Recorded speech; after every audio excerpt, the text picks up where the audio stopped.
जय श्री राम। अयोध्या कांड का 80वां सर्ग। अयोध्या से तट तक सुरम्भ शिविर और कूप आदि से युक्त सुखद राजमार्ग का निर्माण।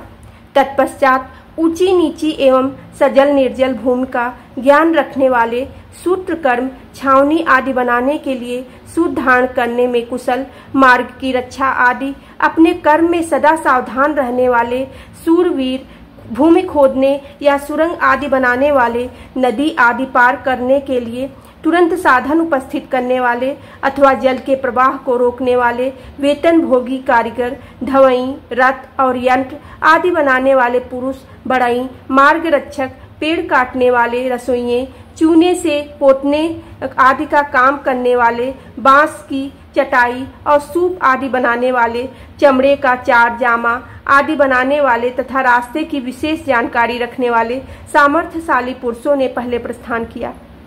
उस समय मार्ग ठीक करने के लिए एक विशाल जनसमुदाय बड़े हर्ष के साथ वन प्रदेश की ओर अग्रसर हुआ, जो पूर्णिमा के दिन उमड़े हुए समुद्र के महान वेग की भांति शोभा पा रहा था।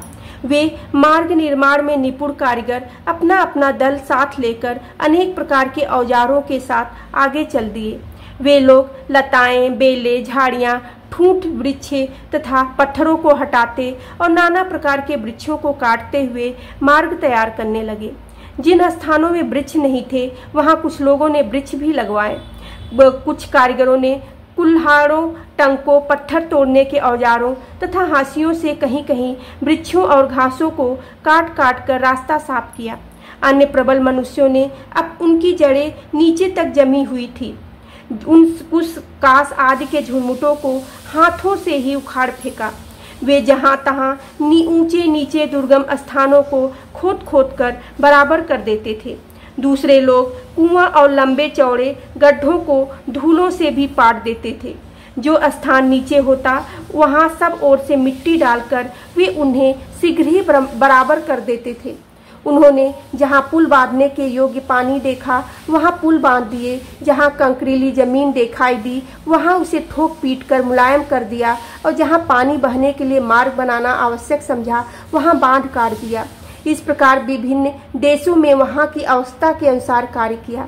छोटे छोटे स्रोतों को जिनका पानी सब ओर बह जाया करता था चारों ओर से बांधकर शीघ्र ही अधिक जल वाला बना दिया। इस तरह थोड़े ही समय में उन्होंने भिन्न भिन्न आकार प्रकार के बहुत से सरोवर तैयार कर दिए, जो अगाध जल से भरे होने के कारण समुद्र के समान जान पड़ते थे।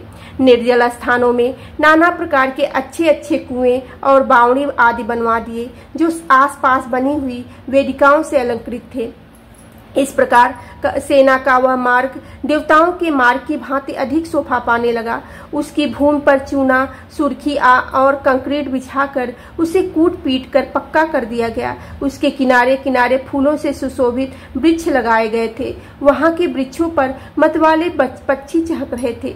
सारे मार्ग को पताकाओं से सजा दिया गया था। उस पर चंदन मिश्रित जल का छिड़काव किया गया था तथा अनेक प्रकार के फूलों से वह सड़क सजाई गई थी। मार्ग बन जाने पर जहां तहां छावनी आदि बनाने के लिए जिन्हें अधिकार दिया गया था, कार्य में दत्त चित्त रहने वाले उन लोगों ने भरत की आज्ञा के अनुसार सेवकों को काम करने का आदेश देकर जहां स्वादिष्ट फलों की अधिकता थी उन सुंदर प्रदेशों में छावनियां बनवाई और जो भरत को अभीष्ट था मार्ग के भूषण रूप उस शिविर को नाना प्रकार के अलंकारों से और भी सजा दिए।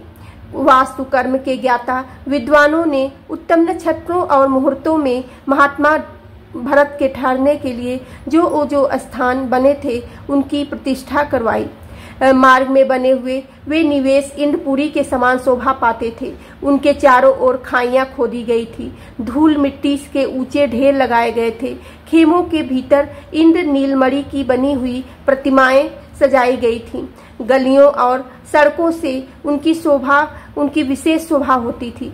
राजकीय गृहों और देवस्थानों से युक्त वे शिविर चूने पुते हुए प्रकारों से घिरे हुए थे।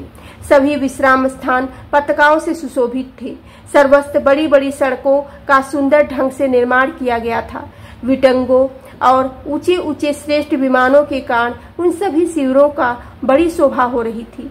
नाना प्रकार के वृक्षों और वनों से सुशोभित, शीतल निर्मल जल से भरी हुई और बड़े बड़े मत्स्यों के से व्याप्त गंगा के किनारे तक बना हुआ वह रमणीय राजमार्ग उस समय बड़ी शोभा पा रहा था। अच्छे कारीगरों से उसका निर्माण किया था। रात्रि के समय वह चंद्रमा और तारागणों से मंडित निर्मल आकाश के समान सुशोभित होता था। बोलो सियावेरे रामचंद्र की जय, पवन सुत हेनु मान की जय।